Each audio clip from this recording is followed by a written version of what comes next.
live Young Africans dhidi ya Simba Sports Club. Wote wanatokea Kariakoo. Vinakwenda kuoneshana ubabe. Yes, nini? Kitu gani kitatokea? Ahmed Arajiga kama ilivyoada. Na haya ndio wanajeshi ambao wanaenda kuwakilisha kikosi cha Romain Folz. Kocha huyu wa Yanga mchezo wake wa kwanza kimashindano. Na hawa ni wekundu wa Msimbazi kutokea Msimbazi Kariakoo. Golini ni Musa Pinpin Kamara. Mechi iliyopita waamuzi walitoka Misri. Leo hii kutoka Tanzania Ahmed Arajiga yupo katikati akisimamia mtanange huu ambao tayari umekwisha anza. Ni dabi ya Kariakoo, ni heavyweight match. Ni mechi ambayo ina pressure ya aina yake. Young Africans dhidi ya Simba mnyama mkali. Tuone mambo yatakavyokuwa katika dabi hii ya Kariakoo. Mimi ni Gharib Mzinga.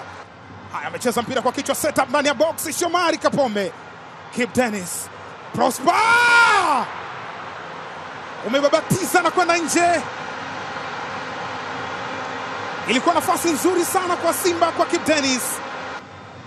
Jean Chalet Ahwa ameujaza ndani. Abdurazak Hamza anakataa. Djigui Diarra, jaribio zuri kutoka kwa Abdurazak Hamza.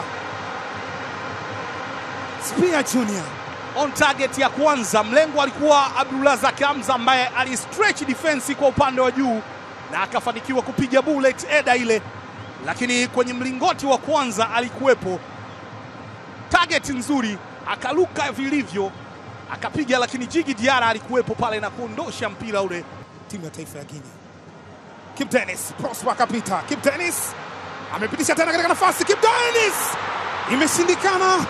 Unajibiwa kwa kichwa, bado anaondosha Shadrack Boka Isaka. Rushen Derek kwenye control. Nikiala Gwamaka. Aziz Ndabwile ajaribu kusogea pembeni kule. Dube kubadilisha mpira katika nafasi. Mudathir Yahya wa kwanza. Pako Mzuzwa kadhibiti mpira. Mchezaji ndani anakamata. Pinpin Kamara Spiderman.